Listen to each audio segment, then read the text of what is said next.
to one translation to learn fixed preposition. बहुत सारे prepositions होते हैं जो कुछ ना कुछ verb हो, noun हो, adjective हो, इनके साथ बिल्कुल fixed है, बिल्कुल वो एक दूसरे के साथ चोली दामन की तरह बंधे हुए रहते हैं।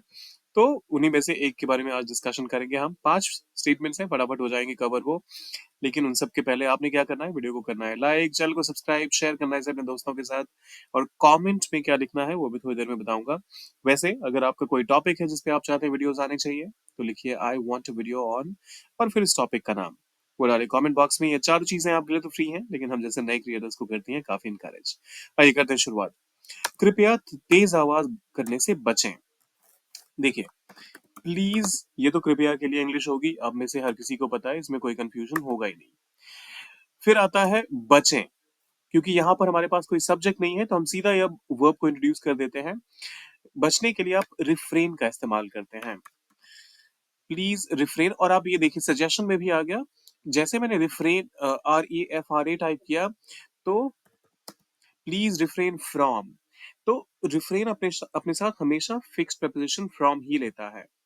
सो प्लीज रिफ्रेन फ्रॉम तेज आवाज करने से, तो इसके लिए आप कहेंगे मेकिंग, क्योंकि आवाज करना मतलब आप कोई लाउड नॉइज क्रिएट कर रहे हैं तभी तो आप क्रिएट ना इस्तेमाल करके मेकिंग लाउड, और फिर आवाज के लिए यहाँ पर आप नॉइजेस का इस्तेमाल कर सकते हैं।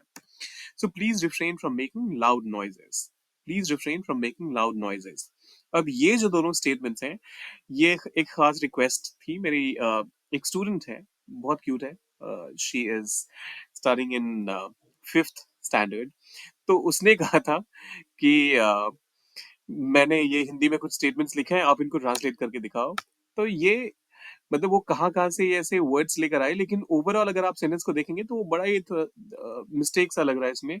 उन्होंने विवादास्पद विषय पर टिप्पणी करने से बचा, मतलब ये ऑकवर्ड है। कहने का मतलब है कि वो विवादास्पद टिप्पणी करने से बचे, या फिर उन्होंने विवादास्पद टिप्पणी करने से अपने आप को दूर रखा, कुछ इस तरीके से आप इसका इस्तेमाल कर सकते हैं, उसको समझ सकते हैं। सो उन्होंने, दे, बचे, रिफ्रेन्ड, दे रिफ्रेन फ्रॉम, और विवादास्पद टिप्पणी करने से। सो अच्छा, विवादास्पद विषय पर टिप्पणी करने से, सो they refrain from commenting on. अब विवादास्पद के लिए आप कह सकते हैं कंट्रोवर्शियल। सो कंट्रोवर्शियल, और विषय के लिए आप टॉपिक का इस्तेमाल कीजिए, यहाँ सब्जेक्ट की बात नहीं हो रही है। जब टिप्पणी करते हैं तो आप किसी सब्जेक्ट पे टिप्पणी नहीं करते, आप किसी ना किसी टॉपिक पे टिप्पणी करते हैं। सो दे रिफ्रेन, अच्छा बचे, so refrained from, they refrain from commenting on controversial issue, sorry controversial topic. अब एक और चीज, एक खास कंट्रोवर्शियल टॉपिक होगा तो इस वजह से आप यहाँ पर द का इस्तेमाल कीजिए। So they refrain from commenting on the controversial topic. एक बार फिर से, they refrain from commenting on the controversial topic. फिर आता है उन्होंने गर्मा गर्म बहस में भाग लेने से बचा। फिर से उसी बच्ची का लिखा हुआ है तो इसे भी फटाफट से करते हैं ट्रांसलेट। उन्होंने मतलब वो बचे, दे रिफ्रेन्ड, रिफ्रेन फ्रॉम, अब किस चीज से, भाग लेने से, participating, they refrain from participating इन गर्मा गर्म बहस। सो इन दी हीटेड आर्ग्यूमेंट, हीटेड मतलब गर्मा गर्म, और बहस के लिए आप आर्ग्यूमेंट का इस्तेमाल करेंगे। ये ध्यान रखिएगा, अगर हीटेड है तो फिर डिबेट का इस्तेमाल उतना ज्यादा अप्रोप्रिएट नहीं होगा जितना आर्ग्यूमेंट का होगा।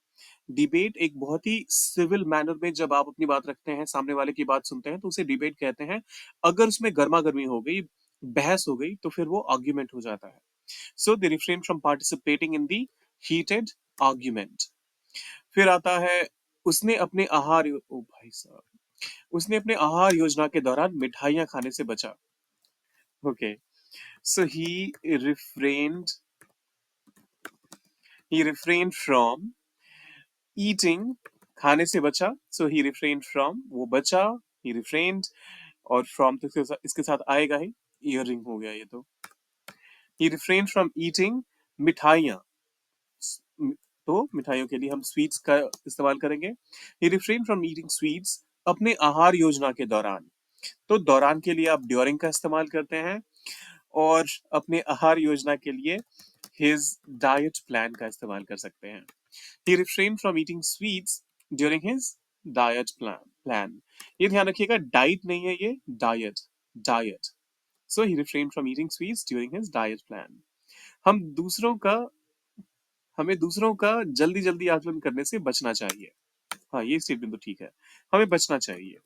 और अ, ये चाहिए वाला सेंस, मतलब चाहिए वाला थॉट आ रहा है, सो वी शुड, फिर आता है रिफ्रेन फ्रॉम, और दूसरों का जल्दी जल्दी आकलन करने से। तो दूसरों का आकलन करने के लिए आप, या किसी का भी आकलन करने के लिए आप जज वर्ड का इस्तेमाल कर सकते हैं। So we should refrain from judging, और अ, दूसरों को, तो इसके लिए आप अदर्स का इस्तेमाल कीजिए। और जल्दी जल्दी के लिए आप या तो इन अ हरी का इस्तेमाल कर सकते हैं, या फिर आप चाहें तो हेस्टिली का भी इस्तेमाल कर सकते हैं। इन अ हरी, हेस्टिली, हाँ, इन दोनों में से कोई एक इस्तेमाल कर लीजिए। So we should refrain from judging others in a hurry, या फिर हेस्टिली। अब आपके लिए एक टास्क है, फटाफट से जाइए कमेंट बॉक्स में और लिखिए, हमें ओके, हमें लगातार मोबाइल देखने से बचना चाहिए। हमें लगातार मोबाइल देखने से बचना चाहिए। अगर इसको ट्रांसलेट करना होगा इंग्लिश में रिफ्रेन फ्रॉम का इस्तेमाल करते हुए, तो आप क्या लिखेंगे, डालिए उसे कमेंट बॉक्स में। जाने से पहले वीडियो को लाइक और चैनल को सब्सक्राइब जरूर कीजिएगा, शेयर कीजिए अपने दोस्तों के साथ। और कोई अगर टॉपिक है आपके जहन में, तो उसे लिखिए कमेंट बॉक्स में, I want a video on. इस थॉट को कीजिए कंप्लीट। मिलते हैं जल्दी।